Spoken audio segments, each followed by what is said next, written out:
তা যখনই সংস্কার করবেন তখন সে অবস্থান করবে, পিছেরটা থাকবে না।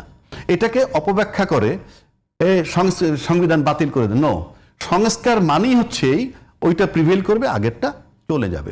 তারপর যতগুলো সংবিধান সংশোধন হয়েছে আমাদের 13তম 14তম এইভাবে 17তম পর্যন্ত, প্রতিটা সংশোধনী কিন্তু এক একটা সংবিধান, মানে এক একটা সংবিধানের সংযোজন।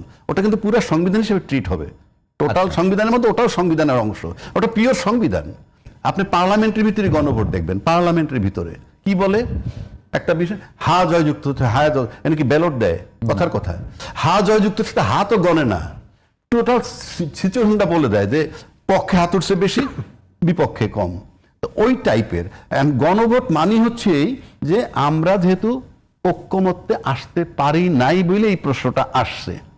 এখন যদি বলেন আপনি ঐক্যমত্যে আসতে পারলাম না কেন, তর্কের খাতিরে বলছি, যদি করে থাকে পলিটিক্স, তার কারণে যদি নোট অফ ডিসেন্ট হয়ে থাকে, নোট অফ ডিসেন্ট না, মত অনৈক্য হয়ে থাকে, তাহলে সেটা রাজনীতির অংশ। সেটা আমি বুঝবো না কেন? আমি রাজনীতিবিদ, ভূমিকাই তো। কিন্তু যারা বলছে, অনেকেই তো বলছে যে সরকারের সাথে অমুক দলের প্রভাব বেশি, এই দলের প্রভাব বেশি, এদের পক্ষ, ওই অ্যাঙ্গেলে আমি বলছি। ওগুলো যদি আমি বাদ দেই, দলের সাথে লোকগুলো কিন্তু অলওয়েজ দলের স্ট্যান্ড।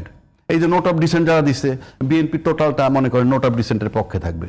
যারা একমত হয়েছে বা অন্য বিষয়ে ওই দল থাকবে। বিএনপিকে তারা বলে থাকে, আমরা কিন্তু জানি না, যদি বলে থাকে যে আপনাদের এই নোট অফ ডিসেন্ট সহই আমরা গণভোটে পাঠাবো, কথাটা বুঝছেন, যে যেগুলোতে একমত হয়েছেন আর যেগুলোতে দ্বিমত হয়েছেন, শুধু জুলাই সনদ ওইভাবে নিয়ে যাওয়া হয় যে টোটাল এগুলো আমরা আনতে চাই, হা বা না বলেন, তাহলে হা জয়লাভ করবে। আপনি যখনই বলবেন যে নোট অফ ডিসেন্ট পেয়েছেন, তার মানে কি ওই দলটা তার পক্ষে হয় নাই বলে নোট অফ ডিসেন্ট দিচ্ছেন। তো সাধারণ মানুষ মনে করবে যে এটা বোধহয় আমাদের পক্ষের, অর্থাৎ দলের বিরুদ্ধে গেছে। তো দলের বিরুদ্ধে গেছে কিন্তু সাধারণের পক্ষে, ন্যাচারালি হা জয়যুক্ত হবে, আপনি নিশ্চিত থাকতে পারেন। কারণ আপনার এখনো যদি দলীয় ভোট নিয়ে আসেন, দলীয় ভোটের বাইরে আনেন, হায়ের পক্ষে ভোট দিবে ওই দলের, অন্য দলের লোকগুলো, আর সাধারণ লোক যারা দলীয় নয় তারাও দিবে। সুতরাং জুলাই সনদের পক্ষে হাতে জয়যুক্ত হবে। What is our constitution? গণপরিষদ অথবা সাংবিধানিক পরিষদ হওয়ার পর 2 দিন 4 দিন 1 মাস 15 দিন যাই টাইম লাগুক, তারা সংবিধানটাকে কমপ্লিট করার পর সংবিধান হয়ে গেল।